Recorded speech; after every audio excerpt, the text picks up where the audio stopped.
Yeah, that's where I introduced myself to these players.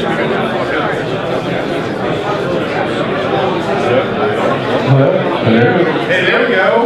Hey, how's everybody doing?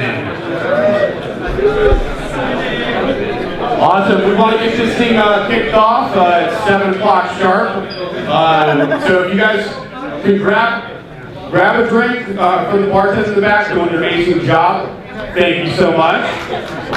Grab something to eat, and if you guys can grab a seat, we want to get everybody situated. We have a few announcements that we want to make, just about some things that are going on in the community. We definitely want to do an introduction on Foundation Medicine, this great facility that you guys are currently at. So I'm going to introduce you to some folks here. They can tell you a little bit about not only what they're doing here, but what they want to get out of hosting this meetup on effective communication. So for those of you guys who don't know me, my name is Dave Fredericks. I'm one of the organizers here. I'm Laura Stone. Hello, I'm also one of the organizers. Welcome.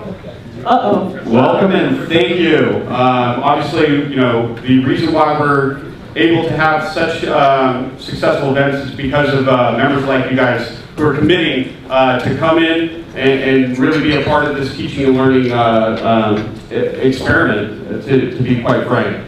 The value that we have here is shared experiences, right? No matter what organizations we're a part of, whether we're competitors, whether we're partners, it's all about sharing challenges. This way, we can learn from one another, and the goal ultimately is to be able to advance together, as a community. So, just want to say thank you very much, for all of your guys' efforts, involvements, and contributions. It really means a world to not only Laura and myself, but the greater community as a whole. All right, so a couple announcements. I want to first introduce to you guys our buddy Ed Russo. He's going to talk to you about a couple things that we have going on, but for those of you that don't know, we officially launched the site for DevOps Days Boston 2017, and Ed is here to tell you a little bit about it. Thank you.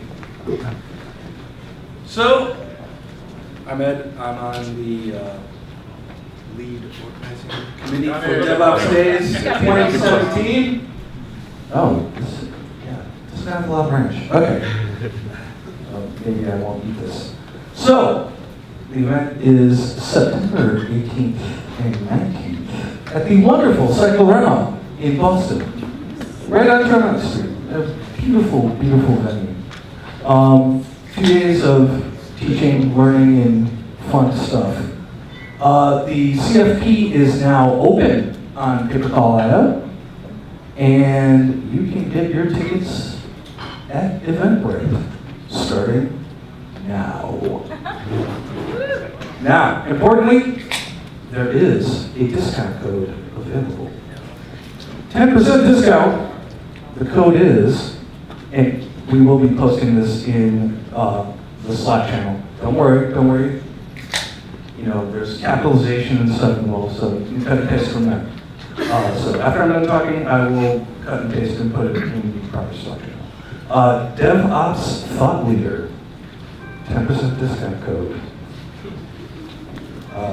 That's it. And if you have any other questions, come see me as I'm out and about. Thank you. Awesome, thank you. And then I also, for the other organizers for DevOps Days Boston who could also field questions, can you just raise your hand so that folks know who you are? So if you have questions, feel free to go to Ed, but also feel free to go to anybody raising their hand if they're more accessible.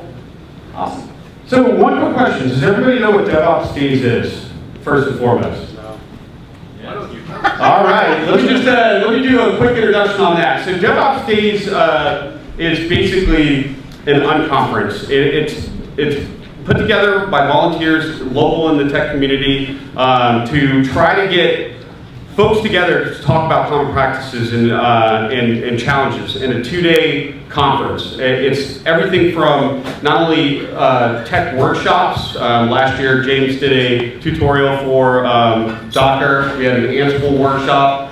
For anyone who was wanting an intro into those, we had 2 tracks of talks, not only from a technical side, but also from a cultural aspect. As we all know, DevOps is hard, right? And really trying to get people working together in a collaborative manner is a challenge. There's, one of the big topics we're talking about today is the communication, whether we're understanding the language that each of us speak or understanding the perspective, right? Having some empathy to know how somebody's working, why they're working, and how they're motivated.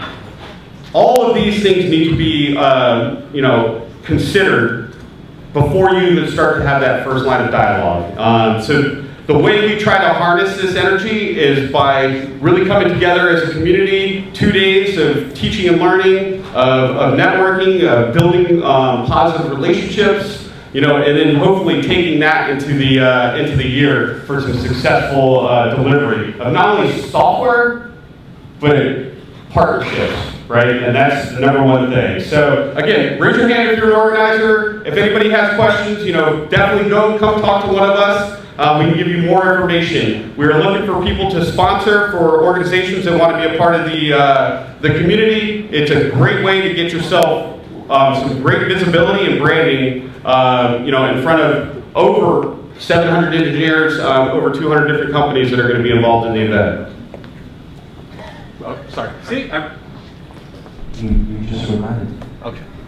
So, sponsorship. So this year we're trying something a little bit new with sponsorship. So in the past there was just kind of one tier, like if you were like a product or a company and you just want a table. So this year we're trying out a new kind of recruiting sponsorship. It's a recruiting tier, mainly for folks who want to talk to and try to recruit folks from the community to show off their tech stack and who they are and why you should work for a certain company. So when you look at that, if you're in that kind of headspace, or your company is, that is a new offering that we have this year. Awesome, thank you, Ed. All right, now I want to introduce you to Gaurav. Gaurav is a part of Foundation Medicine, this great facility again that we're in. He's going to tell you a little bit about what Foundation Medicine does, what they're involved in, and also why they have been great supporters of our local community. So without further ado, I'd like to introduce you to Gaurav.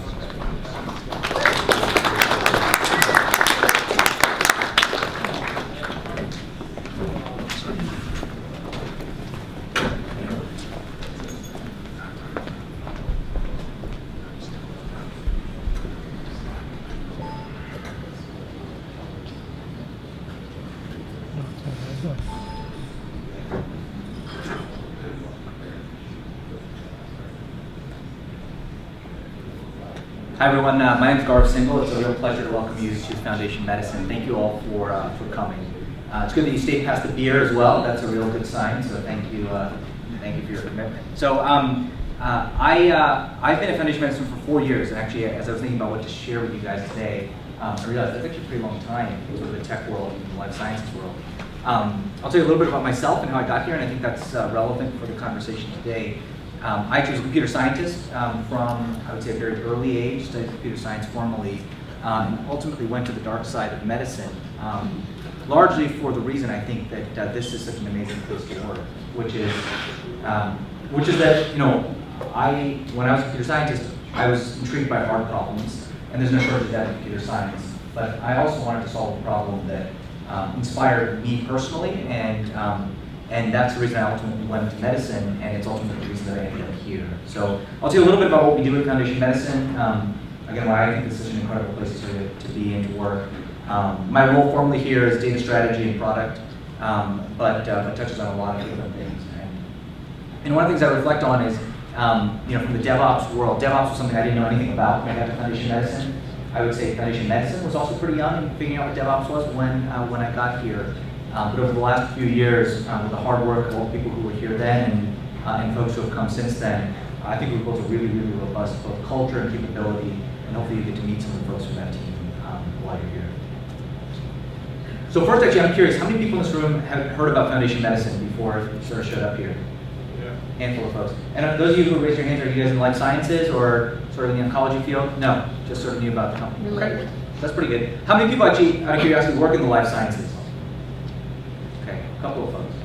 Not FMI people, you guys don't raise your hands. Oh, yeah. Hopefully there'll be more hands then if people will say, yeah. Well, I'll tell you a little bit about what we do. So we are, this is our sort of mission statement, our sort of identity statement. We're a molecular information company that's sort of focused on transforming cancer care. And I think that's interesting because when I got here, I would say we were definitely the molecular part of the molecular information company. And I'll tell you a little bit about what that means.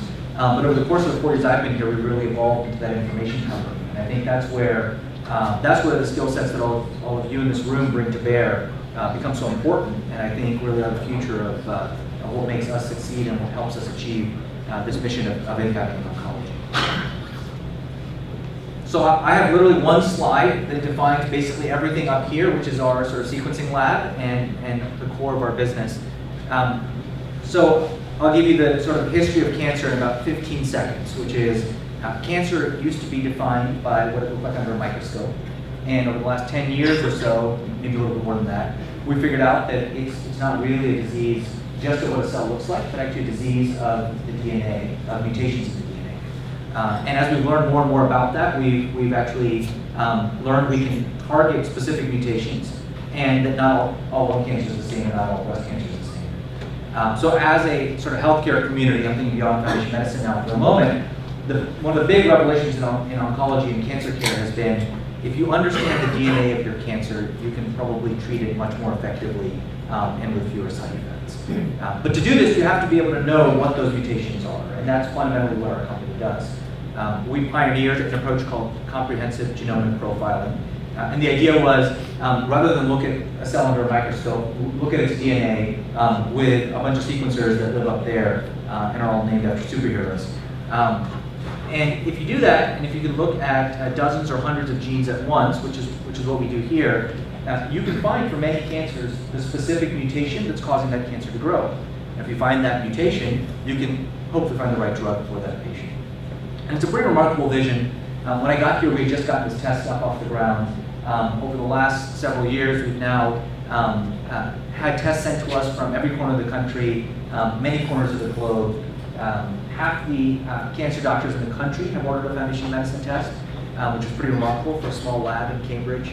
And we've sequenced and hopefully helped over 100,000 patients with the testing that we do here.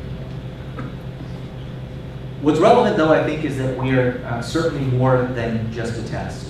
And what we have done over the last 4 years that I've been here is not only established a world-class test that hopefully leads to world-class clinical care, but we've built a suite of technology offerings that help us get beyond just that test. And I think that's where all of you and the technology folks from FMI fit in. 2 areas that I'll just quickly tell you about are how we support clinical trials and clinical research. Both areas, as you can imagine, that are vital to the future of oncology.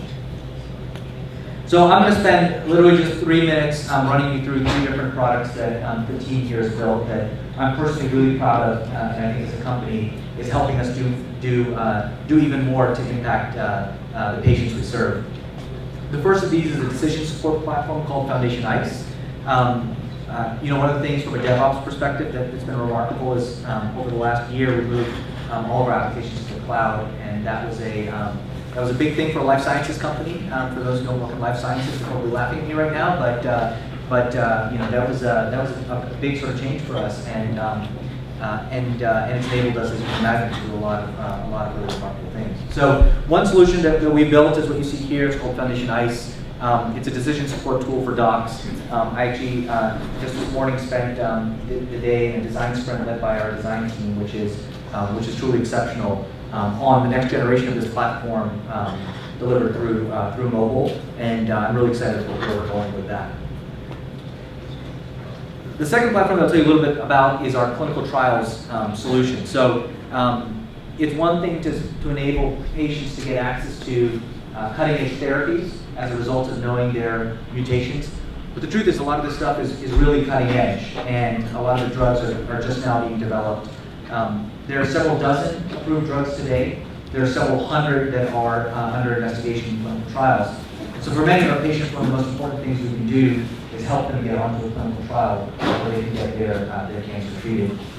This is a hard problem, but actually at its core, we believe that it is a technology problem, because one of the fundamental challenges is matching patients to the right trials, and that requires a pretty sophisticated matching engine that the team here has built. And once you have an infrastructure like this, you can do pretty remarkable things for the world. So I'll just tell you one quick story. This is a program that we set up over the last couple of years, which is called our Just-in-Time program. And the idea here is that cancer patients don't just live in major cities, and they don't just get their care at big academic centers. Cancer patients live across the entire country, in towns big and small. And one of the premises of what Foundation Medicine stands for is we want to democratize care that exists at big academic centers, and we want to make it available to everybody, no matter who your oncologist is. And part of that is getting patients access to clinical trials. So this is a partnership that we built about a year and a half ago, and the idea was, how do we enable cancer centers all over the country to get their patients into clinical trials for these cutting-edge drugs? And so we partnered with this organization that enables this type of a model. We built here what we're calling our Smart Trials engine, which takes a patient's genomic results and matches them to clinical trials. And we built a program that helps get those patients actually on trial once they're matched. So I'll tell you a quick story that I think highlights what we've been able to do here, and hopefully gives you a sense of the type of impact we're able to have from a technology-enabled perspective. So through this program, we're working with a company that's developed an amazing drug for a very, very rare genetic mutation that affects less than 1 in 100 patients.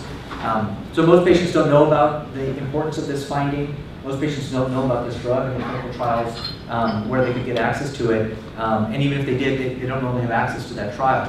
So we set up a program here that we said, we're going to automatically match patients with this rare mutation, and we're going to bring that up in sort of an automated alert to oncologists that we hired here. And if any of the patients that we sequence have this finding, our oncologists are actually going to call the doctor of that patient and say, hey doc, this is actually a really important finding. This is what it means. This is the biology. And in fact, we know the folks who are running this clinical trial, and we can help you get on it. So we had a patient who matched this criteria a few months ago in Georgia. And they had this rare mutation. It's called a ROS1 fusion. And so we called the doc and we said, hey doc, your patient has this mutation, and it could be really important for them.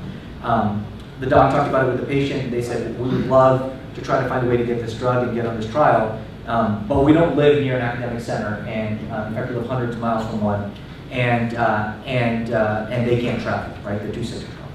So we ended up connecting them to this just-in-time network that we had helped partner with, and it turned out that there was a site very close to that patient's center that was actually part of this network. So we connected them with that site. We got that site activated. We got the patient seen and screened there. They actually qualified for the study, and we got them enrolled on that clinical trial.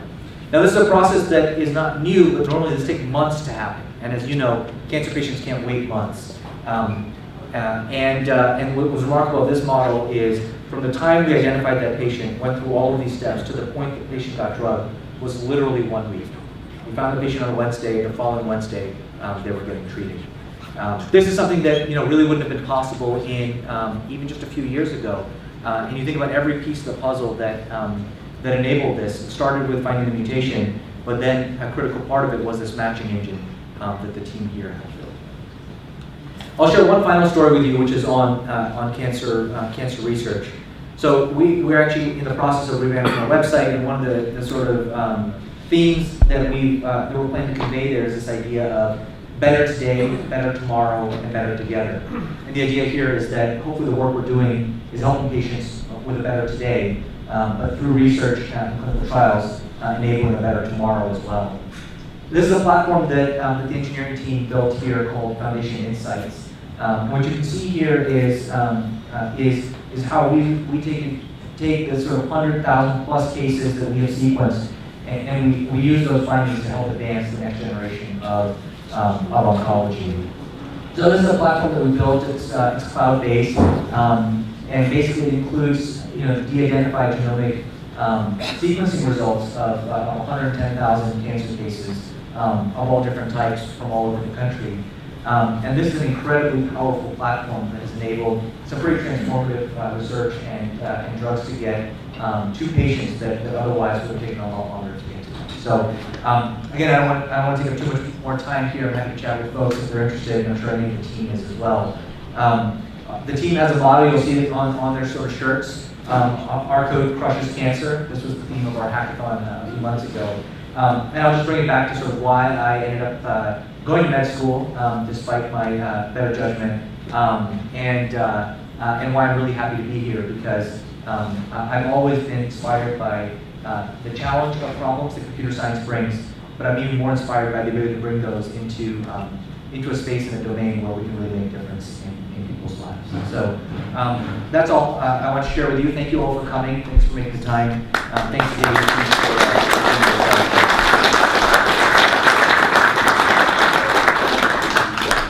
All right, thank you so much. Thank you. You can hear the passion about what they're doing here. So, anyone at Foundation, you guys can raise your hand. So, for audience members, get them up high. Interested in having more discussions with folks who work here about what they're doing. Look around the room. These are the folks, Mike's back there up in the black shirt. I would highly suggest talking to him as well. Now without further ado. Awesome. So we're going to get this started really quickly, but before we do that, I just wanted to throw it out there that we're planning on doing a summer social for Boston DevOps. So spread the word, and also if you know of anybody who wants to sponsor, we're looking for sponsors. With that, Dave, I'll let you introduce our panelists so we can get going on effective communication. All right, here we go for the meat of why we're here. First, if I can get all my panelists up to the stage, what we're going to be doing is lightning talks. Each of the panelists are going to come up, basically give an overview and an introduction on who they are and what areas of expertise they'll speak on. As they go through, we'll then have them sit down, and the big, hopefully, takeaway will be the questions and answers after you learn about each person's experience, to be able to direct very specific challenges you're dealing with in today's in your organization today, to see if you can lean on their expertise for some possible solutions. All right, so without further ado, I'd like to introduce our panelists. First, we have Callie Dow, Kevin Fisher, Jeremy Labrosse, Mick England, and last but not least, James Meckel, back from there. So without further ado, I'm going to bring Callie up front. She can give you a little bit of overview as to what she's talking about, give you some insight, and then we'll just kick it off from there, all right? Yeah. I'm going to assist you with So- slide. Okay, all right. Are we just walking over here and Yeah, doing you can go right over here or over to the... Okay. Oh, you're the mouse? I'm the mouse. Hi, I'm Collie McDowell, and my background is in organizational development, organizational change, project management, process redesign, and training strategy and design. I've been working for a long time. I've done extensive work. I've done extensive work in the technology conversion area and also project management. And tonight I'm talking about, giving the big picture and talking about organizational communications. So I first thought that I would start with a definition of communication. And I italicized the two words that I thought were most important in this. A two-way process of reaching mutual understanding in which participants not only exchange information, news, and ideas, but they create and share meaning. That joint sharing of meaning to me is very important, because it's not like throwing a baseball to a catcher's mitt and it's there and you've done it right. It involves interaction for sure. Okay. All right, so when we're talking about the organization, we're talking about, we're hopefully aiming for a two-way flow of communication. But we're talking about the individual, working within a team, working within a function or a department, working within a business unit, perhaps if the organization is large enough, and then working within the larger organization. Now the individual hopefully is the recipient, but also the creator of information that flows two-way from him to whoever is the highest level of the organization or her. But also there's two-way communication going horizontally, not just vertically. So there's communication within the team and communication within the function. So, and within several teams, if there are multiple teams working on a project. And so if we think about communication, we've got a sender, Kevin built me a slide here. A sender delivering content to a receiver and hopefully getting some feedback that lets him or her know that the message was received and any clarification that's needed. Now, the one drawback to this, and really you can get interruptions and things can go wrong at any point in that process, and we call that noise, generic noise. And noise comes from several different things. I'm just going to keep talking fast because I don't know when 7 minutes is up. There's external noise and there's internal noise. And external means, the environment around you. Internal means inside yourself. So you can look up here and recognize any of these as causing noise. So you've got more than one thing on your mind. There's intellectual noise, there's emotional noise. You've got things going on at home or in your environment. And there are physical things going on. So it isn't entirely a quiet office. I don't know if any of you have tried to work in an office when they were doing renovations next door and trying to focus on what your work is. So there's a number of different sources of noise that can get in the way of good communication. All right, so how do we know, or how can we characterize organizations that have good communications? And most of the time, I would imagine that a lot of people here, aside from the communication that you have to do on an everyday basis in DevOps, encounter communication or miscommunication when there's some kind of change or big event going on in the organization. And you need more information about that because you want to know what's in it for me and how will I be affected and is my job going to change.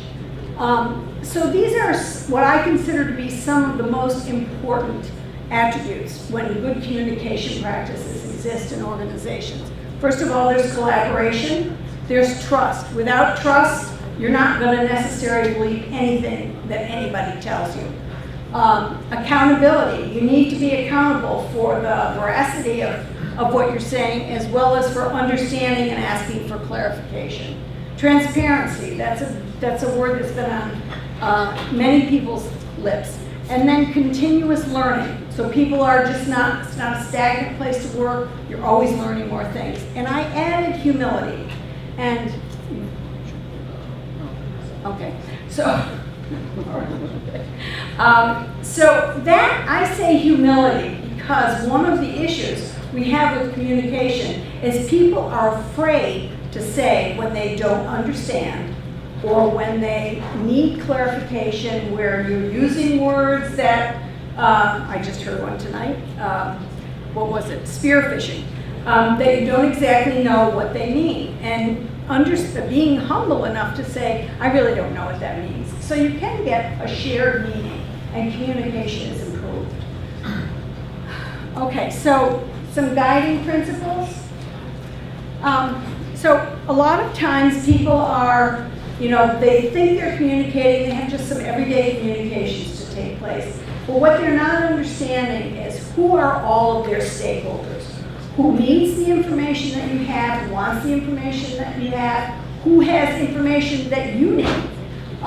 So if you can identify your stakeholders, there are tools called stakeholder maps that you can use to identify close proximity and what's the exact relationship of a stakeholder, whether it be a team member, another team member, or a customer, manager, etc.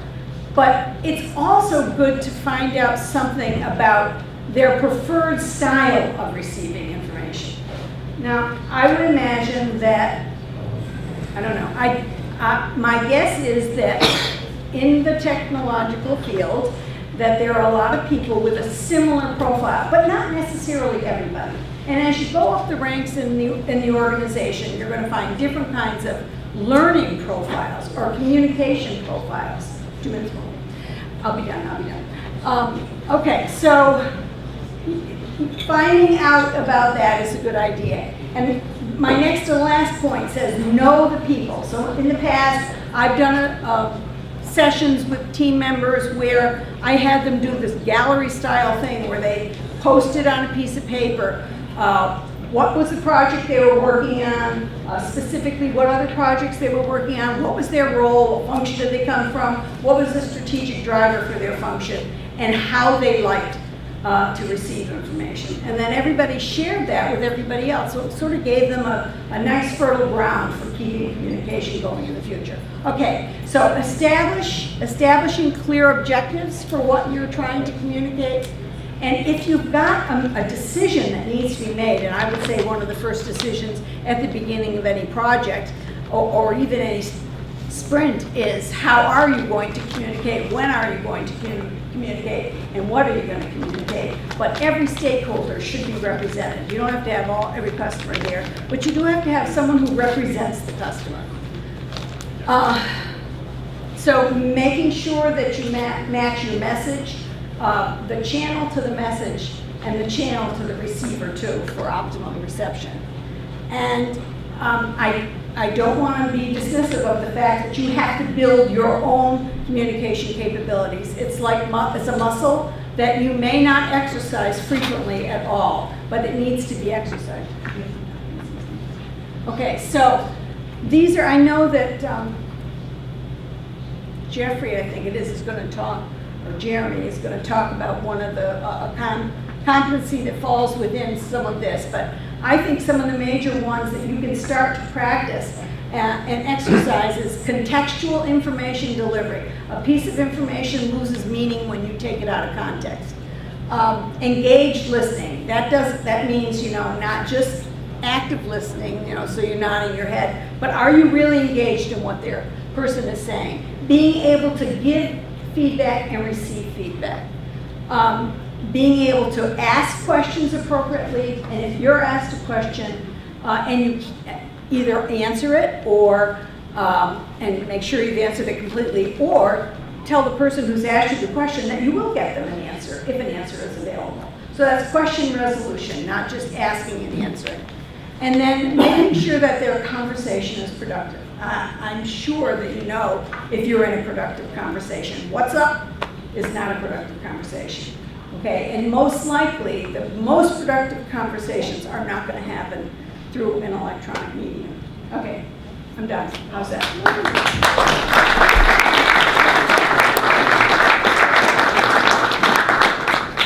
Cool, thanks, guys. Whoa, really loud now. Okay, monitoring this. So next up is Kevin. Kevin, you want to introduce yourself and get going? I will, but I'm trying to figure out where my next slide is. Oh, all right. So Kevin's going to talk to us about cross-organizational communication and connecting business objectives to technical challenges.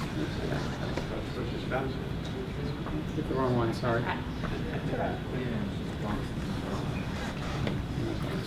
How are we doing on the live stream? Just checking if we are limited.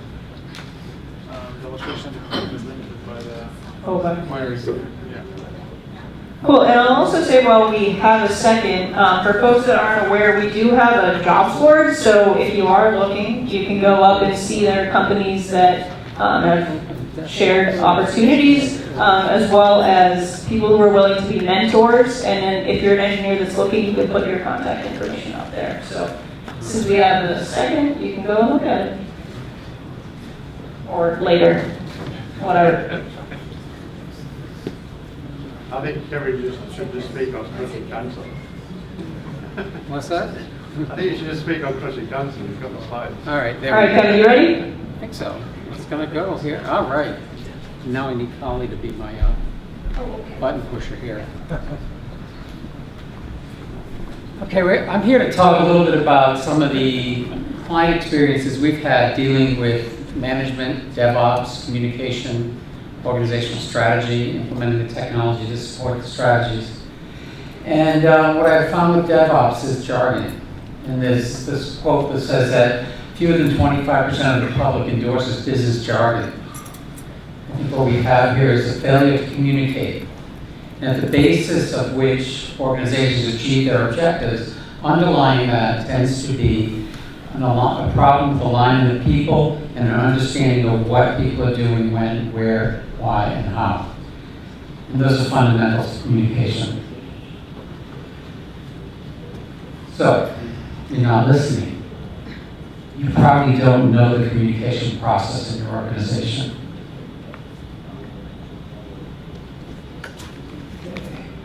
Okay, I'm going to talk about this completely out of context from science. We're doing one project right now I'm involved with a bunch of scientists on communication and putting together a communication plan. But if you look at Michael Phelps here, everybody knows who Michael Phelps is. And he's a perfect swimmer, doesn't need to practice, doesn't need to think about what he's doing.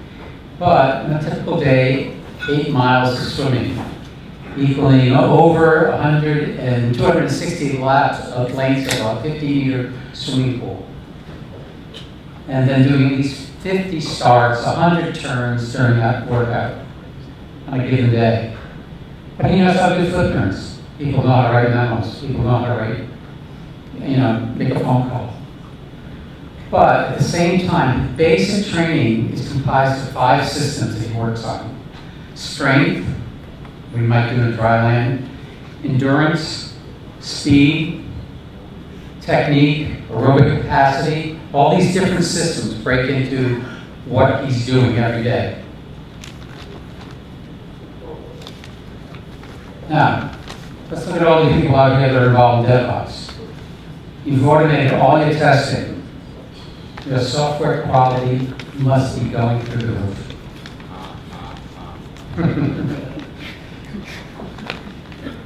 Next. Okay. What is the comprehensive communication plan that supports this type of work environment? Let's ask that question.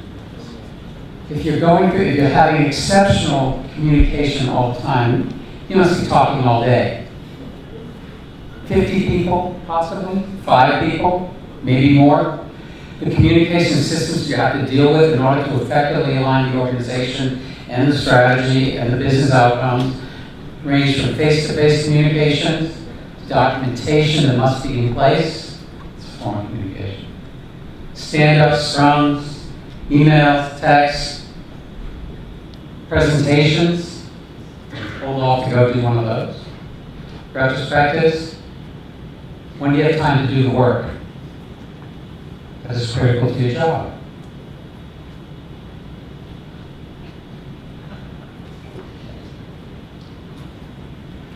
So, DevOps.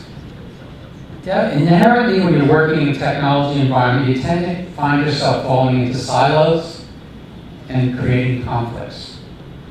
DevOps often highlights conflicting goals in an organization.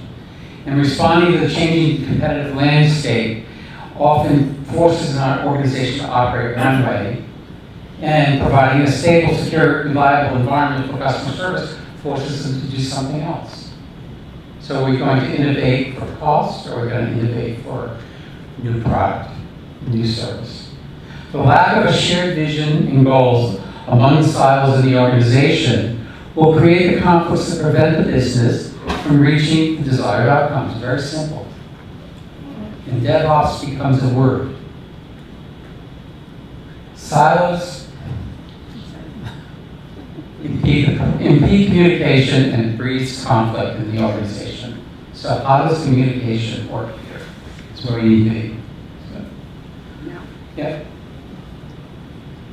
Here's an example of some work that we were doing with one client that actually said, let's assess the areas of technical debt. And where you see the highlighted yellow areas, we saw communications as the underlying problem or ineffective component to those areas that added to the technical debt of that organization. And looking at that technical debt, that is what prevented them from moving forward. It was preventing them to innovate properly. They were spending too much time. But at the root of that, there was no consistent communication about where they are and where they need to go in the organization. They lacked feedback loops. They had overly complex work and communication processes they had to follow. They didn't have co-located teams that needed to accomplish the work that had to be done. It could go on and on. And every environment might be a little bit different. But you had to sit there and understand what was unique about that IT and technology operations group, what was unique about that development group and the outcomes they were seeking, and what about the process and the alignment of that, and how does communication contribute to those points.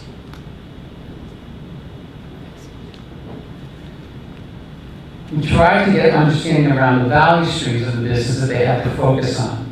And every one of these value streams had a strong communications component that set certain parameters of how and why people would be communicating and what they would be communicating with their organization.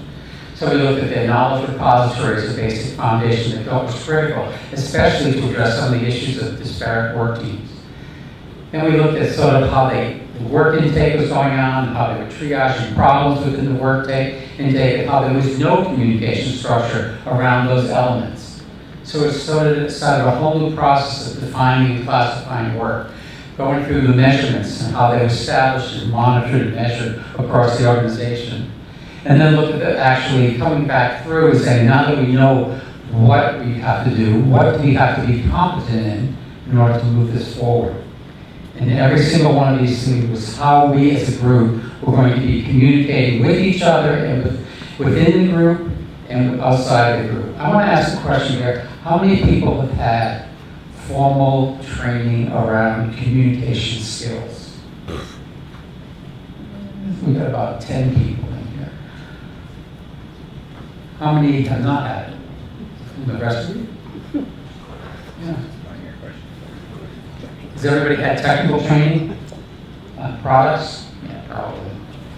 Okay, keep going. The common thread is communication and the effective strategy rollout and operations. And what we try to do with our clients is look at how they can understand where they are today at the current state, go through the value streams and success criteria they're trying to establish for their business, look at how that is being communicated. And as you go through this matrix of boxes, you see, the yellow represents the thread that starts to connect every aspect of the organization. And that thread is the theme of communication that sits across the organization. So that you have a very elaborate, not necessarily elaborate, it's a simplistic way of getting the organization to align with what needs to be done, how, and why. Okay. Yep, I'm done. Next is...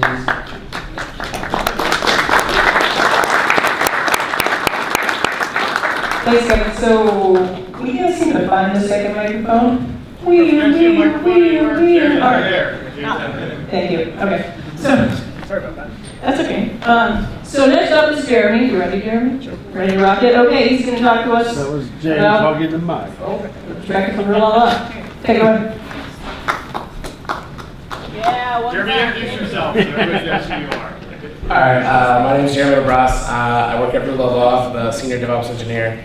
When I got to Rue about 3 years ago, the wall between development and operations was carved in granite, and it was rock solid. It was exactly the way the VPs of operations and engineering wanted it to be. So it's been a daunting challenge the entire time. We got rid of the impediments for the most part, those guys mostly. And we have a new hierarchy. Can you define got rid of? No, it's a good question, actually. One of the things I like to say most is that we leave no one behind, but not everyone has to come with, right? So nobody's going to get marooned doing old, crappy technologies or old code, but not everybody is prepared to go into the future, and there will be plenty of companies resisting the future for a long time.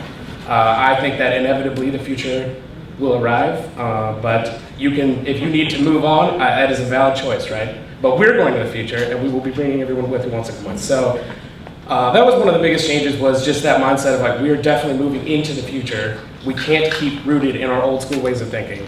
And I give a lot of tech talks at RU where I talk about the before times and the after times. And a few years ago, I told them that we were at the end of the before times, that we were going to go through an inflection point, and that we were going to be in a modern era where we look back and we were like, how primitive were we back then? And it was terrible. We went, just for an explanation, we went from doing what could charitably be referred to as about 5 deploys in the entire year of 2014, if you don't count all the rollbacks. And then we went to about 30 the next year and about 200 last year, and we've already done more than 200 this year, right? So we're on an exponential pace, which matches technology. The numbers? Yeah, it went from like 5 to about 30 to about 200. We're on a pace for thousands this year. The nature. That means your QA and QC got really good. Yes. Now that's something I thought for too. The quality assurance. I told them that a strong QA presence is required for a test-driven development environment, and that those people are going to become way more central to what we're doing. And we're seeing that happen now. Everybody disagreed, but recently we promoted them all to senior, and they are now starting to provide a lot of value to what we're doing. But the biggest thing was trying to break down that wall of communication just between development and ops. But even worse was within development, the teams had their own siloing that was impossible to engage, and it always resulted in hard no's, right? I go ask somebody for help, and they can just confidently say, nope, nobody on my team does that, right? Now, because we've embraced this sort of cross-functional collaboration where we have people from different teams on the infrastructure team, and then working between teams, especially the QA is like the bees pollinating the whole thing. Now they can't confidently say no. Even if they start out with no, they're like, well, actually, you should talk to that guy. I bet we probably have somebody who's doing some of that, right? So now all of a sudden that answer is all great, and then we get a lot more work. Then it works both ways. They come to us before, they were like, where do I even send a help desk ticket, right? They didn't even know the process for that. Now they just come right over and they can get one of our time, and we'll happily just walk off what we're doing for a sprint and go over there, right? So the biggest other part of it was the hierarchy. So when I got there, it was a rigid top-down hierarchy. And that works for something like the military, where you need to be at a place at a time and ready to do a thing, because their mission is readiness. But in software development and delivery especially, our mission is making money. We're a business. I know this place crushes cancer, but they are also a business trying to make money, right? So at the end of the day, that's a different core mission. And the people that work in a software company are not compelled to work there. They didn't sign away some of their rights like the military does, right? They choose to work there. And success is based on people being motivated, but motivation is really a desire for achievement. You can't really force motivation on people. You have to provide them a strong, positive vision. Everybody who's here wants to make things better. We're all, at the end of the day, optimists, because if we didn't think we could make things better, we would never try. And so you give them that strong, positive vision coming down, then what goes back up is metadata, right? Because at the end of the day, if you think about the amount of decisions Rue's technology group will make in 2017, it's going to be hundreds of thousands, maybe millions of individual decisions. And the CTO is one dude, he scales very poorly.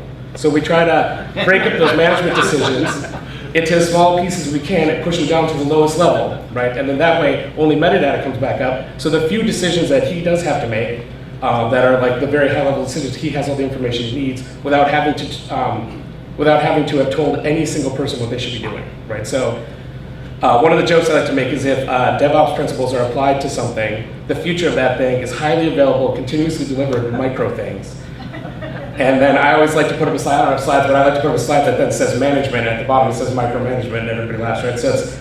But Agile is really about that, right? Taking the management decisions and breaking them into small pieces and pushing them down the stack. And then it's not a tool for assigning work to engineers, it is a tool for empowering engineers to make decisions that are applicable at their level, right? And so that way, everybody who is in a Scrum then is a peer as part of a team, and nobody's in charge of it. So it's a democratic process, but at the end of the day, we're all trying to achieve the same vision that they've been constantly pushing down. So in the all hands, and then in the smaller meetings, and then in our Scrum meetings, we talk about different aspects of that same vision, but it's all coming together at the same vision. So once everybody starts to align, we all start moving forward together.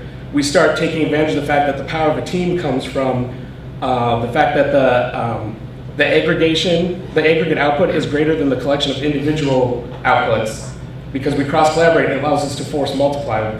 And then we cross-train and then it makes us all smarter and more agile, more able to quickly pick things up, right? And that increases our speed and efficiency. Like I said, we've seen that, the technology is on an exponential curve, which means change is also on an exponential curve. And to keep dealing with reasonable amounts of change, you have to start dealing with it in much smaller time increments, much more rapidly through automation. At the end of the day, DevOps is really about people and not automation. Automation just gets rid of, it abstracts away the stuff we don't want to do or the stuff we shouldn't be in the business of doing anyways. And then it empowers people to make decisions and make better decisions because the developers, when they have a button to bring their own stuff to production, now they control their deploys to production, right? And then it uncrosses those purposes between dev and ops. And then now we can all move down parallel tracks where there's no more operations. In the cloud, we are all developers. In the infrastructure as code world, we're all developers. But also, the developers have to become cloud engineers because once we're in the cloud, they're going to have to start making decisions based on that as well. So now we're on two parallel tracks. The feature code developers aren't as great at making metrics and monitoring performance, and then the newly minted infrastructure developers aren't as good at Python, right? So we get to help each other then, and then that's where when we sit on each other's teams, it doesn't feel like you're being asked to do work for someone else, you're part of that team, right? So that's really unlocked a lot of the potential. One of the other things too that comes out is that we used to live in a world where there were deadlines, right? Like hard deadlines, and it's a remnant, an artifact left over from that old school thinking of we have to have a rigid top-down hierarchy. So instead what we have now are milestones. So a deadline is really sort of a place in space and time, right? You will be here at this point, right? And for the military, that's a thing they actually desire, right? Milestones are basically MVPs, right? The minimum viable product. We know what we want to get out over the next year, the next 6 months, the next quarter, the next month, and definitely in the next 2 weeks. So we set up a series of milestones. Milestones are more like sliders on a rail, right? Instead of being points in time that you will arrive at, you move it down the rail. And so if you move one of them down, all the rest move down too. And sometimes they slide back. We get lucky sometimes, or we dump a technology for something easier. But when you have a milestone, then you're projecting a date that you think you're going to hit it, but your initial projection, the further out it is, the larger the error bars are. So if we say that we're going to get something done by the end of Q2, it's meant to be plus or minus a whole sprint, right? And we have a 2-week sprint cycle, so that's literally a 1-month spread, which is almost the opposite of what a deadline is. But the CTO then can get visibility on what our velocity is, and as we continue to scrum together, we continue to get better at the agile process, we get to better at estimating our time and figuring out what we can actually do in a 2-week sprint. And then when we get closer to that deadline, the error bars start to shrink, right? So that when we're 1 sprint away, we're certain when the date is going to be, pretty well certain. We've already done all the discovery, we've stepped on all the landmines, we've already gone through all that stuff. But at this point, for me to estimate what's going on at the end of Q2, we don't know yet. We haven't done all the spikes, we haven't had all of the things happen that will inform us. But the CTO still has visibility over that whole process without ever once having to stick his finger in and touch any part of it. And so that's been the biggest thing I think that has really opened up our ability to achieve and become more efficient because we organize around our MVPs and our goals, which are part of the overall vision. We're no longer subservient to dates.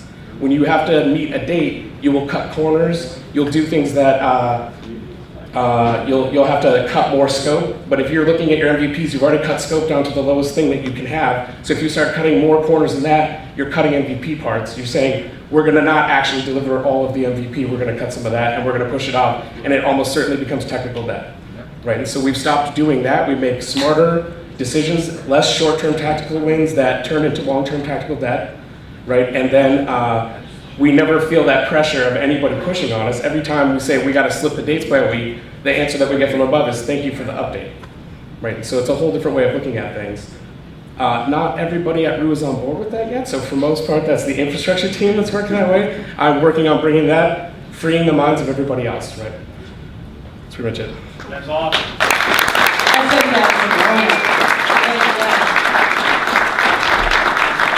Thanks again, Jeremy. And next up is Mick England, and he's going to talk to us about how we can manage our manager and how we can manage us.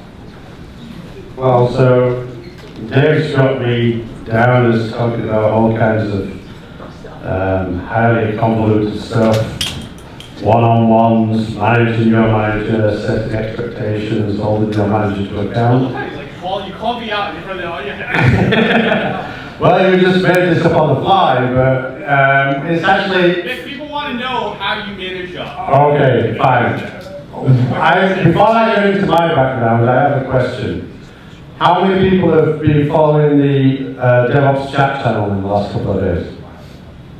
On Slack. On the Slack channel, yes, yeah.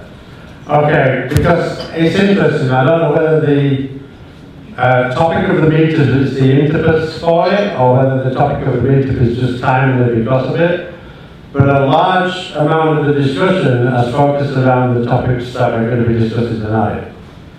That is how you communicate, how you manage up, how you, like for instance, there was a whole discussion today, which I didn't in the meeting because I was saving it for tonight, but how you identify people who are burned out. Now, people who have heard me talk before will know that I've placed a lot of emphasis in relation to DevOps on visibility. And this is at a number of different levels. It's showing visibility of what your own team is doing through mechanisms such as Jira or other ticketing systems, Kanban boards, etc. Management have a responsibility to show visibility in terms of what the company expectations are, which often doesn't happen. What is the real roadmap as opposed to the roadmap that you're presenting to your investors? What you actually really think you're going to get done over the next 3 months. Visibility goes a long way to resolving a lot of these problems, and I hope in the course of the panel debate to address some of these topics. But visibility also comes up, like the discussion today. How do you know when someone's burned out in a team? I would say if you don't know that someone's burned out in your team, then your team is really fucked up. It's not just a question of the individual that is burned out. Your team is actually totally screwed if you don't recognize that an individual is burned out. Now, how do you measure whether an individual is burned out? So, I've done a bunch of implementations in Jira of,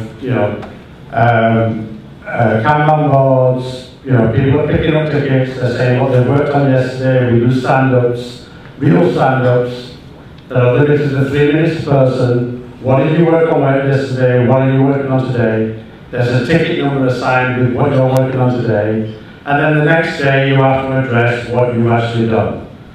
If there's a constant cycle of, I did some stuff, but I've still got this ticket open, but I did some other stuff, then you know that person is burned out. And any decent manager should be discussing with them long before it becomes a question of hiring them. They should be discussing with them, I hold the question of managing up is educating managers to be able to understand what their team is going through and how you can help themselves. And I don't mean that in the worst phrase I've ever heard, which is in a job, 2 jobs back, when a manager said to me, tell me how I can help you better improve yourself. And I said, you can stop with the passive-aggressive bullshit and tell me what the problem is. And we need to, communication has to be frank. There's going to be, a discussion on different methods of communication, different styles of communication. Everyone has different personalities and everything else. One thing I'm adamantly in favour of is that there is a place for conflict in the workplace. You have to have conflict. If you don't have conflict, then people aren't saying what they think. As long as it's not negative, like you can have conflict and all of a sudden you see. And sometimes it'll be negative. Sometimes someone will be entirely pissed off and they'll be saying, everything's busted, everything's broken. Well, what if that person who brings it up? Well, then when they bring it up, you can talk about it. You can discuss it. That's the point. If there's a climate, if there's an atmosphere of no conflict, they're never going to bring it up. It came up in the Slack channel. Yeah. Who's the person who's going to say everything's busted? You know what I used to do? I used to have Bob Dylan's song, Everything Is Broken, playing on my computer all day. And I used to sing over the top of it. But instead of broken dreams, it was broken servers. You know? And then I used to also have Rolling Stones. You can't always get what you want. But if you try sometimes, you might just get what you need. It all depends on how you ask me. You know? You can do some fun things in the workplace to mitigate this. But to say we can't have conflict is just nonsense. If you don't have conflict in the workplace, you don't discuss ideas. Engineers should be passionate about ideas. And just a little bit about my background. I came into IT accidentally. I came in through the printing world. I was working in a printing company as a production manager in 1985 when an Amstrad computer fell on our desks. £1,400 sterling Amstrad computer. And I figured out we must be able to hook this up to the prototype center somehow. We did. And then we went from there to desktop publishing and everything else. So I came into IT accidentally. But I've been in it for 30 years. And what I've seen is the same problems over and over again. I was a late comer to DevOps.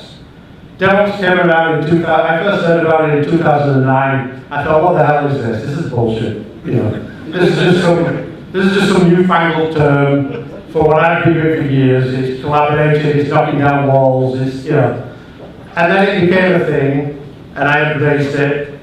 Now I'm on the verge of ditching it again, quite frankly, because it's become a thing of tools. What is DevOps? DevOps is Terraform, Ansible, Puppet, Chef. It's all bullshit. That's not DevOps. DevOps is about what we're discussing tonight, which is the culture. My involvement in DevOps stems from making the workplace a better place for the workers. That's my motivation. And workers includes management. Unless you're an owner of the company, an executive, and you're making your money off the stocks, you're a worker. So making the workplace better for the worker is what it's all about. And that's what DevOps should be about, and that's what we need to discuss. And in my mind, teams making visible what they do, managers making visible what they expect, and executives making visible what the company roadmap is, that's the first step you can take to establish an effective communication. I'm done.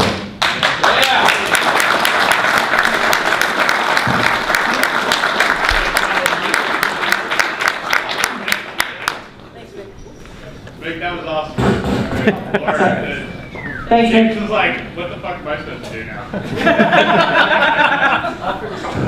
So James is up next. James, I'm just going to let you take it away. Okay. Yeah, I guess load it up first.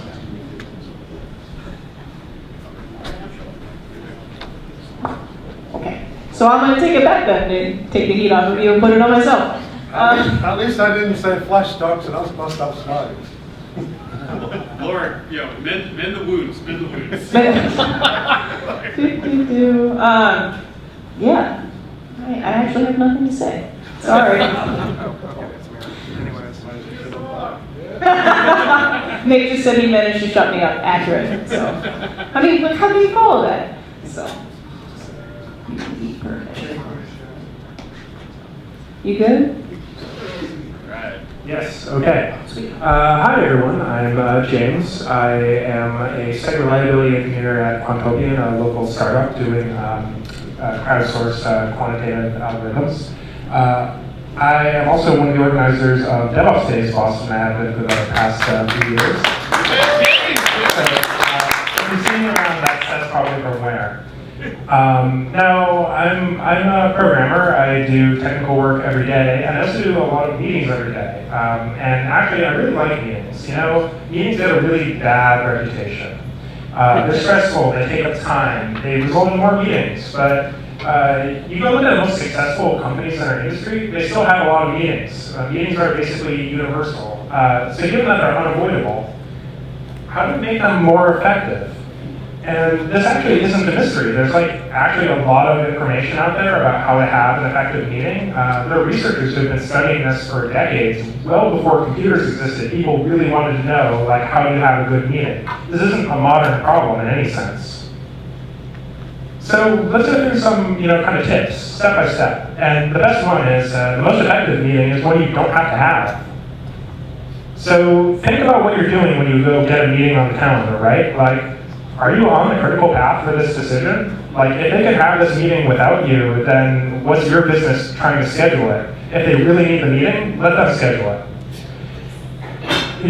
Maybe you really care about that project, but then there's the question of, are you actually a stakeholder for it? Do they really need you to have that meeting? If you're just showing up to the meeting because you want to talk about it, do that on your own time. Don't schedule the time of 7 other people to have that discussion. The fewer people you can have in a meeting, the faster you can progress through it and the more effective it will be. Of course, there's also delegation or what I find more interesting, the cost to get it wrong. One of the cool things about working with technology, right, especially when you start moving to a DevOps environment, it's so fast to push out changes. And, well, what's a revert? It's just a change back to what you used to have. For a lot of projects, it's actually pretty safe to do reverts and get past a lot of that initial meeting. You don't have to have a meeting about what color the page is. You just implement it, and if you don't like the color, you can change it later. That's the case more often than a lot of people might think for these projects. It's very rare to have people explicitly ask whether it's worth having a meeting. But okay, let's say that we are going to have a meeting. You're stuck having one. It's too bad for you. Well, most of what makes a meeting effective is not actually what happens in that meeting, it's what happens before and after that meeting. So probably the single most important thing you can do is decide who is in the meeting. Last week we actually canceled the meeting because we got in the room, the 4 of us, and we realized that the people we wanted to talk to about it just weren't there. So we just pushed it to next week. We spent all of 3 or 4 minutes in the meeting room. We didn't have to waste a lot of time.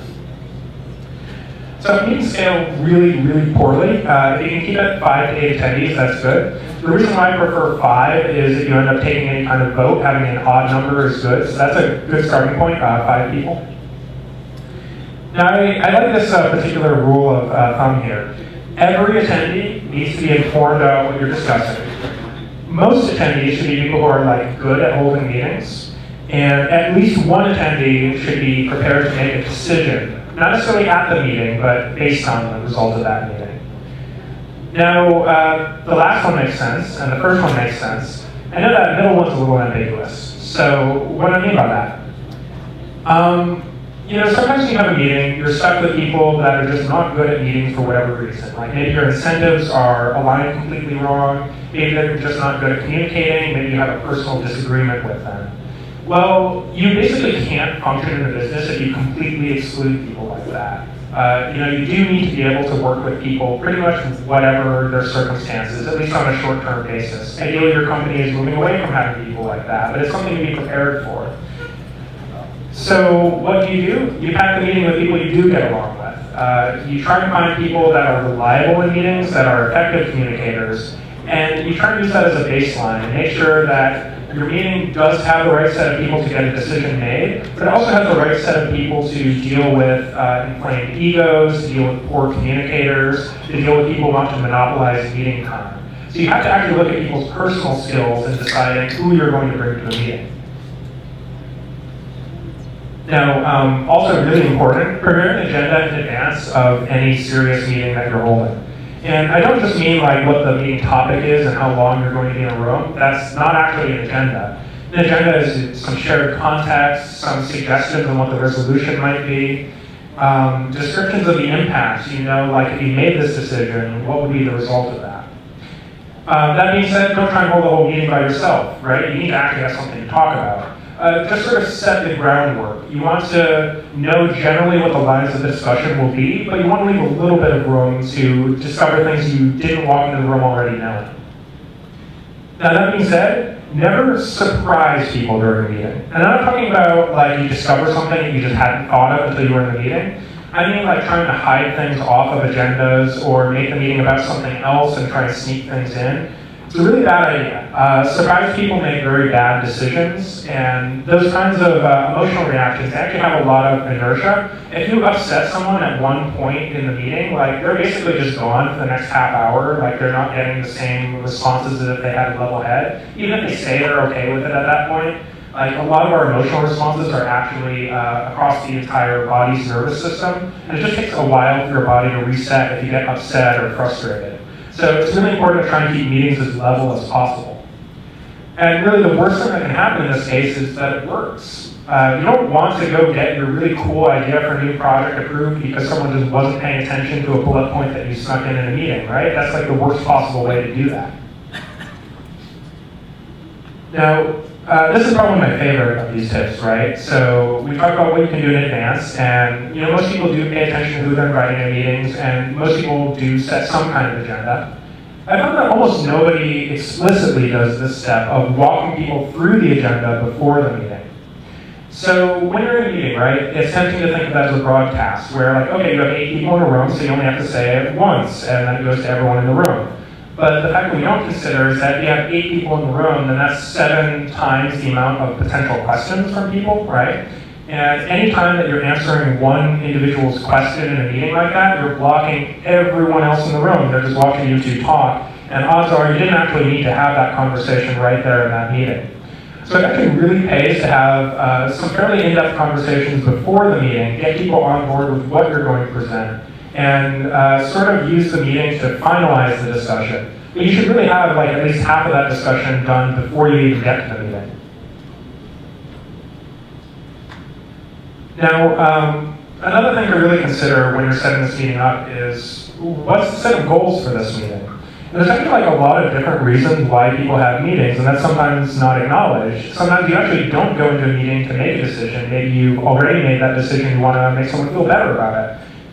If you go into that meeting with the same philosophy as one where you actually need to have a decision, if you try and make things like structured and regimented and move through an agenda quickly, well, if the goal is to make someone feel better about a decision that already has been made, that's not going to be an effective meeting, right? You have to think about why you're getting all these people in a room. Now, these are just some examples, brainstorming, you don't know what the answer is, you want to figure it out, versus a postmortem, you actually don't want to make any decisions at a postmortem, you just want to find out what things you might have to make decisions about based on some outcome that happened. And there's a lot of different levels of formality when it comes to meeting those goals. So some higher formality meetings are better for certain types of goals, and lower formality meetings are better than others. But you can see that all of these are common, accepted types of meetings, and they're just all over the place in formality. Clearly, any of them can work, but there's the question of what goal are you trying to achieve by using one of them. So you can make any meeting effective if you choose the right meeting type for your goal, as long as everyone at the meeting knows what that goal is and why you chose that format. And that's actually a point that like a lot of people miss, right? When we talk about people not having formal communication training, some people don't conceptualize meetings of that. They don't think about what type of meeting they're going into. They don't think about what they have to bring, what they have to read in advance. So it really helps to coach some people through, because if you're expecting this to be a meeting where you like are arguing it out over some fine point of detail, and actually everyone else went into this meeting expecting it just to be a friendly chat, even though you actually put a lot of work and prepared and care a lot about this topic, you kind of just come across as an asshole, right? And there's no reason for that, because you're all on the same page, you all could have cared about a topic but communicated more effectively. So it's sort of interesting to think about this from a security point of view, right? Like, meetings would be very easy if everyone had all the same information, was on the same page, but that's often not the case. So your meetings should, if they're going to be effective, they also need to be resilient to bad actors, to people who are poor communicators, to people who are underinformed. That's not to say they're bad people, like we all have our weak points. But when you're thinking about a meeting like that, you're not just managing the agenda, you're managing the set of people in the room, their personalities, and how those personalities interact. So I think, I'm not going to spend too long on this, we know what failing meetings look like generally. But what I think is more interesting is how do you prevent these meetings from failing? A really good one is just like try and keep meeting length as minimal as possible. People have a very limited attention span. It is far more limited than most people actually think that their attention span is. when you choose a meeting leader, consider having it be someone other than you, even if you're the person who called the meeting. Like, consider having the best at organization and communication take on that role, even if they're not the primary stakeholder for that project. So what you really need is someone who can keep the meeting on track, and keeping the meeting on track has very, very little to do with the domain expertise for why you called the meeting in the first place. A little more subtle, just monitor attendees. Look at their mood, their body language. Is someone leaning forward in their seat? Are they excited? Or are they shrinking away from someone who's talking at them? They might actually be afraid in that moment. You got to keep an eye on how that meeting is going, not just in terms of what's being said, but what's not being said. People who are being talked over may just never stand up for themselves on their own. And if you're the person running the meeting, it's your responsibility to check in with them and give them a chance to speak. Because they just might not find that approachable. They may not feel up to butting into a conversation and really fighting to say their viewpoint, even though their viewpoint is just as important as anyone else's in the meeting. And really, if you're that meeting facilitator or organizer, don't be afraid to tell people that essentially they're screwing up your meeting. Don't say it in those words, but you can tell people that they need to pay attention. You can tell them that they're off topic. If it comes to that, you can tell someone that they're no longer needed in a meeting. Don't keep someone in a meeting just because you're worried that you might hurt their feelings. If they're hurting the meeting, if they're not necessary personnel for the meeting, it's actually one of the kindest things you can do to let them leave. Now, finally, well-run meetings that don't lead to follow-up were not successful meetings. You can have a meeting where everyone goes into it, has an awesome conversation, they're just bursting with energy, they have a lot of great notes, and it can still be a failure of a meeting if you don't do anything with it. So, some things to consider here. Do you have a dedicated process for taking notes? Do you have a process for making use of those notes? If you're going to follow up on those notes, does that follow-up all have to wait until the person transcribes all the notes from their journal that they handwrote in? Because that could be like a day, that could be a week for some people. What about people who weren't in the meeting? If you just send the meeting notes to people who were there, is there anyone who's responsible for making sure that it gets to the right people, for figuring out people who weren't in that meeting? And I think a question that almost nobody asks on meetings. What did you do in the meeting to prevent it from having to happen again? Like, that's basically the most basic measure of a meeting success. Do you need to have it again? If you do, then it probably wasn't an effective meeting. All right, so I think I might be slightly over time, but thank you all for giving me this chance. Mike, James, that was phenomenal. Like, I gotta give him a round of applause, because at the end of the day, we all know we deal with these problems, we addressed it. James, thank you so much. Calling it out, this is the biggest thing, right? Like, all of us as workers want to know that the time that we spend investing in communicating with one another or putting plans together is actually affecting an end result. So, James, that was phenomenal, and I really appreciate you taking the time from not only the EQ perspective, but also the technical perspective. So, this is what we're going to do. We're going to take 5 minutes, guys. Feel free, grab a drink, grab some food. We're going to bring all our panelists up, and we're going to have a Q&A, right? We're going to do this for about 15, 20 minutes. And any specific questions you guys are dealing with, challenges within your own environment, this is your opportunity to ask the expertise what they think should be done for your specific challenge, all right? So enjoy, take 5 minutes, and then we'll see you back in 5 minutes, all right? Thank you. We never spoke. Yeah, go ahead.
We talk about it openly so that we can change course before it's too far down the road. That's probably the way I think about it. But about good news versus bad news, I thought about Michael Phelps this afternoon. I just thought about, is somebody who does the same thing over and over again to be excellent. And when it comes to communication in organizations, it's so often ad hoc. And that's important, but we as individuals can practice what we do a little bit better. And organizations can set the room for people to practice too.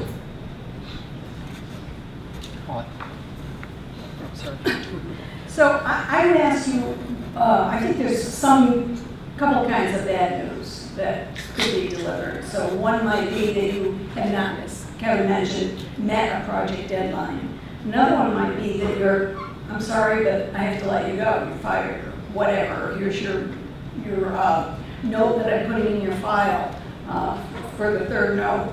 I think if it's something like objective, like project deadlines or things like that, I think you should have, be ready with the follow-on, which is what are you going to do about it. I think that helps, because what you're interested in protecting is the after effects of whatever that bad news is, I believe. If it's personal, like a firing or something, I think you need to give the person time to absorb it. You know, I have some bad news, you can be frank, I'm going to get right to the point, I have some bad news, so that you can give them time to absorb it, and you can ask them what you can do to help make the transition. Or like if somebody's burnt out, or you see it, maybe there might be some ways to kind of figure out why before somebody might get burnt out. Oh, okay. Do you repeat the question? Do you repeat the question? Sorry. Yeah, what she said is, if there is someone who's getting burned out and you see that and you want to handle it with them before you fire them, for example. And being burned out is not necessarily cause for firing, is it necessarily? They're not meeting their team. Right, but if you think, Nick, what do you have to say about that? Okay, thanks, Dave. So, to my mind, the question of someone being burned out is the manager should know way before it comes to the issue that they're being burned out. And I think this is what Dave was just talking about, the main vehicle for that is the one-on-ones. And I've talked to Dave about this, and I know he agrees with me. The one-on-ones, way too often, one-on-ones are seen by management as a weekly check-in. What have you done? What are you doing? And this is currently what I'm going through at Robin. I have a young manager. I work in a company where they're all 20-somethings, really smart 20-somethings. Most of them are on their second company. They're all obviously really smart people. And they were smart enough to hire an ops guy 2 years in on this company to straighten out everything that they've done wrong, which is me. So my title is Director of SysOps, and I'm a Director of one. I'm Director myself. And, you know, they're a company of 30 people. I'm not about to advocate that they start hiring more ops people. That will come further down the road as more projects come online, etc. But in the meantime, what I'm doing is I'm trying to build a collaborative approach between me as the ops guy and the developers. And the one-on-one with my manager at the moment takes the form of, hey Brian, so this is where I'm at, this is what I'm doing, this is what I'm doing. It's a check-in.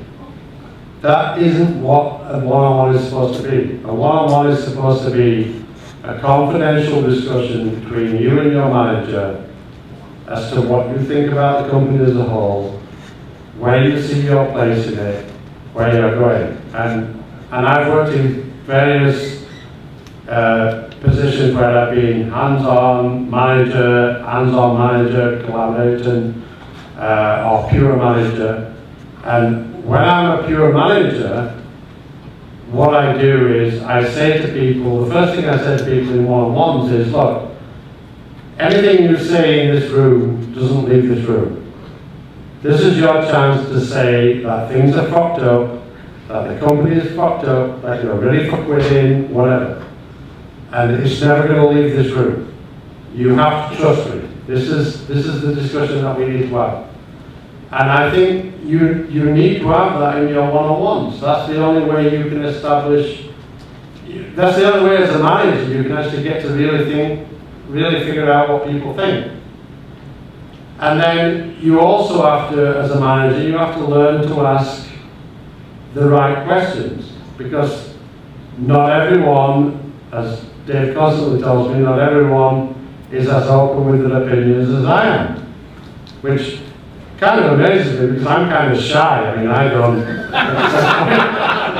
express my opinions very much. But apparently some people are even more shy than me. So you have to encourage people to talk. Sorry, Anastas, you had a question. Right, so, hey, so as a manager, you could imagine that some people got burned by the frank conversation that you invite. And from a manager's perspective, how do you establish this trust that can allow the person to feel comfortable enough to tell you that, yeah, so this direction that we picked, I think, is not really great, or this tool that we chose is not very good, or this thing that you suggested we do with this tool is also kind of out of whack, and I think we should do it differently, which I brought up during the meetings, but you ignored me thoroughly, and now we are where we are, and I kind of told you so. So how do you establish trust? So what I've done is I frequently established, and it's had various names depending on the culture of the company, but it's been basically a Friday afternoon shoot the shit session.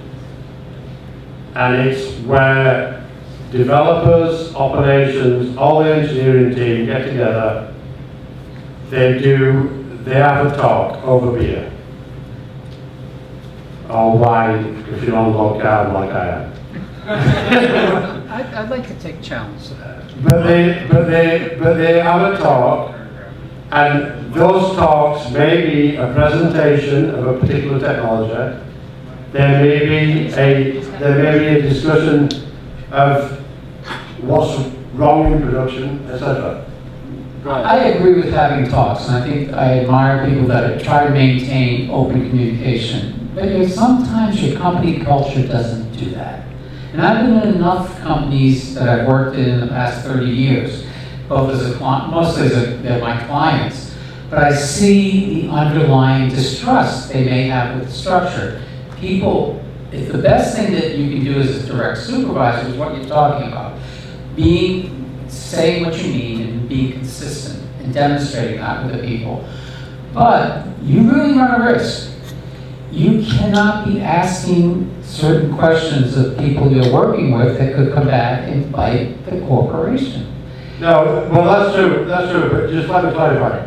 I was talking about if someone comes to you in a one-on-one and they say, hey, I had this new idea for stuff, and I talked to my team and no one on the team agreed, and it just went nowhere, I would encourage them to do a presentation at the shoot the shit session, and let's have a broader discussion on it. That is a positive movement. What I'm coming from having run a business for over 30 years, the one thing I would advise people when there's negative content that has to be exposed or dealt with, the sooner the better. And being open, frank, and being consistent in how you demonstrate certain behaviors, because it comes back and it will bite you. So I was going to say, make a comment that really goes right on that. The goal of DevOps should be 100% transparency at all times, right? There's no secrets, there's nothing we're doing in the dark. And then I also believe in radical candor. So to speak to what he said earlier, there should be conflict. We should definitely, if there's no conflict, we're not trying to change hard enough, we're not embracing the future hard enough. There should be a lot of stuff coming down the pipe from the future that's going to be unsettling and uncomfortable. The brain is a pattern recognition engine. It prefers knowledge it already knows, so change is literally the hardest thing we can ask it to do, right? So it should be a little difficult. When you manage the real difficult things, the negative things, you have to have a little bit of a soft touch, right? Do the there's about multiple methods, like the compliment sandwich, where you tell them something they're doing well, something they can improve on, and then reiterate something else that they're doing well, right? But at all times, you should be very open and have foster that environment where everyone should feel free to speak their minds at all times about all the things. And then in meetings or anything like that, if people are starting to shoot people down, you should cut that off right away. I gotta add a comment to that. Does that not reinforce the whole unicorn mentality for DevOps? Because, like, let's be honest, and I'm talking to the whole panel. Be completely transparent about where an organization is and what they're trying to accomplish. A lot of times, from my experience, has turned into something negative. And the person who's trying to be like the one who's adding visibility to where some of the challenges are becomes the naysayer. Have you guys had experience, like, how does your organization deal with, like, being like, that guy is not the naysayer, or girl is not the naysayer? They're actually dealing with issues that they feel like are big challenges for them. Like, what does an organization do to address it? Because you know what? People who are passionate and bring up objectives like that are trying to figure out how to get over an obstacle. They're not trying to be like a whistleblower. And from where, the position I'm at and where I've experienced, it's like immediately they come to me and they're like, Dave, hey, let's replace this person. And I have a big challenge of being like, hey, no. They're actually addressing real issues. Like, what are you guys doing to at least acknowledge that is an issue, or communicating why it shouldn't be an issue? So I have really a side game. So I have a slightly different perspective on this than a lot of engineers, in that I have a background of having done sales engineering. So I did that for about 2 years or so. And when you're in sales engineering, you really get to see how the sausage is made, because when you're at a startup doing sales engineering, whether you close that deal or not will literally determine the product roadmap for the next year, right? That's not actually something that you can go comfortably tell someone on your team, like, yes, you're working on this project, but whether I personally close this deal determines whether your project is going to get canceled or not, right? Like, it's awful. It's, in some sense, businesses shouldn't run like that, but they do run like that because it's a very effective way of running a business. The reality is, I love transparency, but you can't just say 100% transparency across the board. I think a better goal is increasing transparency over time. You should be trying to keep fewer secrets, and you should try to keep only the secrets that you really need to. But cohesion does matter, and there are a lot of projects where if you're honest about how the project is going, it's going to collapse under its own weight. There are some cases where you can't give everyone all the information because it really will scare them off. It will lead to people deciding to start shopping their resume around, to getting more burnt out because they realize the success of the company is depending on this project. There are a lot of heads-down coders that just do not care about business objectives, and sometimes it's better to leave them be like that. And if you start imposing that on them, it's almost always going to be a negative experience. So transparency is great for people who want it and who have the skills to understand it in a broader context. I'm going to shock some people now and actually talk about a good management experience that I've had. So, a few years ago, when I worked at a company called ChoiceStream, which started out as a recommendation company, became an ad company, which was the main reason why I left it. But there was a guy came there from AOL, a guy called Eric Moscow, who was subsequently booted out as CEO. But he came in there and he had a really good plan. He came in as COO and he had a really good plan. He said all the teams had to have stated objectives for the month. And if every team in the month met their objectives, or actually it wasn't even every team, if 70% of the goals for the month were met, we would have Sushi Friday. Which was actually awesome, and it proved to be an awesome incentive for the company.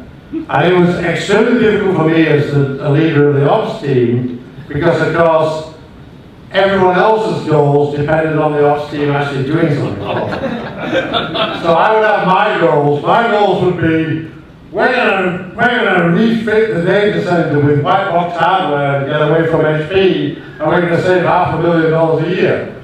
And then everyone else's goals were, you're gonna build us out a Hadoop cluster of 24 nodes.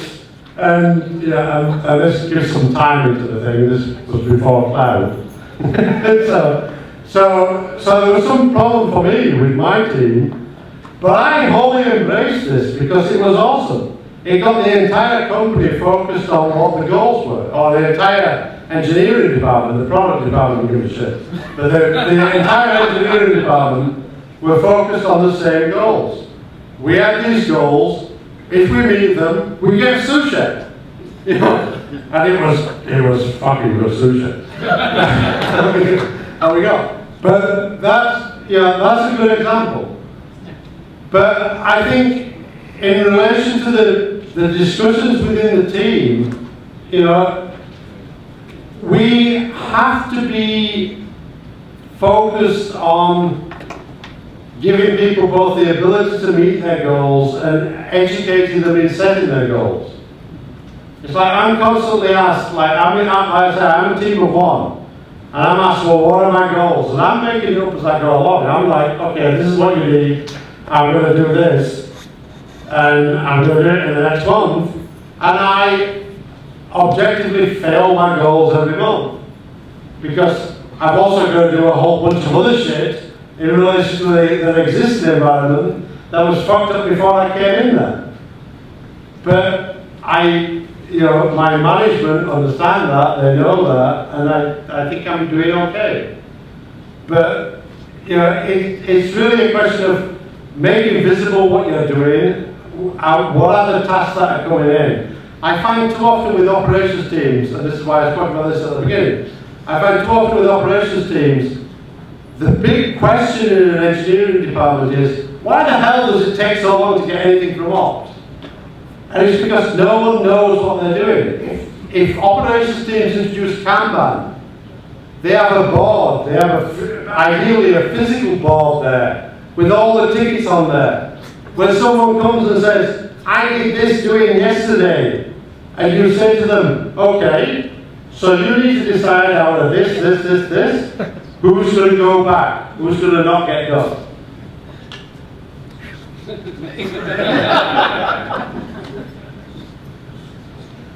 Testing. I don't need this. Each of you has pointed out, sort of by the side, something that I think is kind of important, part of the unified thing. People haven't changed in 50,000 years, folks. Their basic motivations, their basic wants, desires, what they like, what they dislike.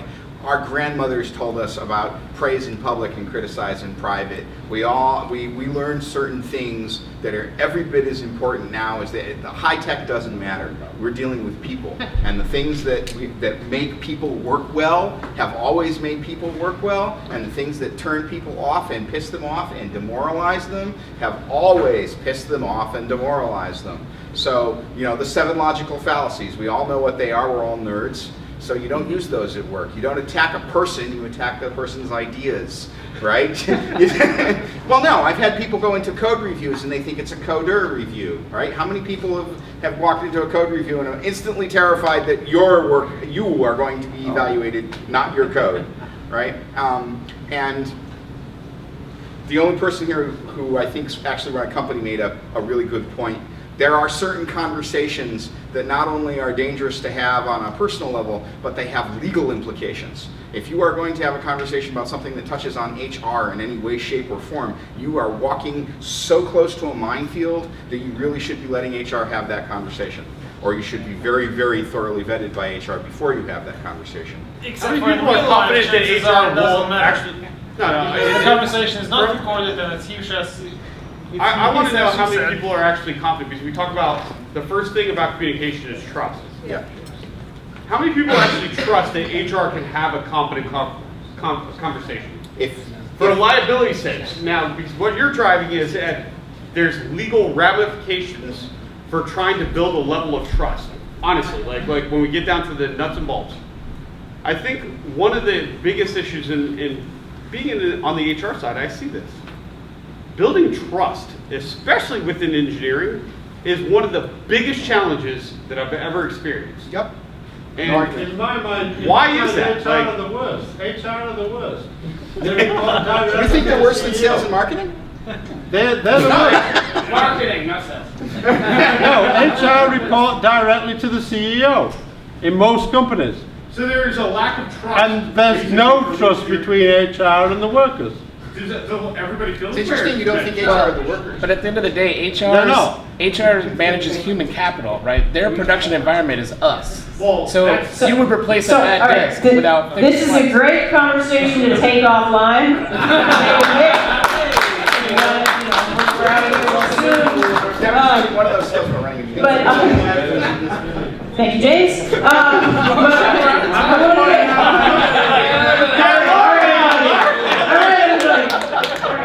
I want to get one last question in, so I want to go. There was a lot of talk about different types of meetings for different objectives. James touched on a little bit. I know everybody here probably doesn't agree with every decision that's made at the company, and you might be a developer on a team that's less senior than the people making those decisions. And so, if you wanted to hold a meeting to convince key stakeholders that your idea is like the way to go, and that the thing that they're doing right now is kind of dumb. How would you go about that? How would you structure that meeting? How would you How to get how it would started? you do that? How would you get your point across and to try to convince people that like your way is just the way to go? Do you feel that's wrong? So I want to give other people a chance to respond, but for my part of it, I'd say the meeting is actually the least important part of that. The amount of setup work that you do before the meeting, understanding the historical reasons for why it was done in this shitty way, or why, even though it's a cool feature, nobody has implemented it yet. Understanding the support base, understanding the incentives. Like, when you come to a new company and you're the junior person there, like, it's not always that you're junior in terms of years, it's also that you're junior in terms of the historical context of the company. You run really significant risks if you push for something without understanding why it was done a certain way. So that's what I'd say. Don't focus so much on the meeting. It's more like a campaign. The meeting is just one battle. One aspect of it, when you have a new idea that you need to bring forward in an organization, you got to ask yourself, how closely is this aligned to the future state of the organization and where it wants to go and needs, as stated, it should go. If you're going in a direction that they're not going, you got to be able to withstand the rejection that's going to probably come your way. But if you base the new way, your new approach, in the future state that the company espouses to be, you'll have a stronger case for your argument. So the current state is where you are today. The future state is where you want to be. And this is how I say we get there. It's a much more compelling story than just my idea. Just one quick comment. A great way to deal with rejection is take up public speaking. You'll get really good at being rejected.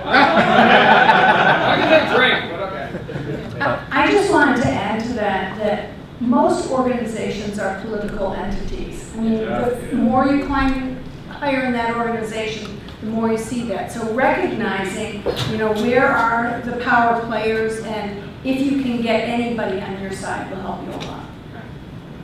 Can I get that? So before Mick starts, I'm just going to interject. The Foundation Medicine has given us this space, and I'm very grateful. And it's 9 o'clock, so we need to wrap it up. Just one very minor point. But I would encourage folks to continue having this conversation at the bar. And I'm not sure where we're going, but we'll figure it out, and we'll keep the conversation going. Just one very 30-second point. The one-on-ones are actually the purpose for that. The management should be asking people, is there something you're not happy with? Is there a better way we should be doing things? And if they say to the manager, yes, there's a better way of doing things, then the managers should come up with a plan for them to be able to present it. That's all I want to say. Thanks everybody for coming. Thanks Charlie for noticing again. See you all tomorrow. All of this is super valid in the perfect unicorn world where everybody does what they should, and managers are not assholes, and workers are not assholes, and everybody's just like nice and proper. Great job, guys. Thank you so much. I don't like managers.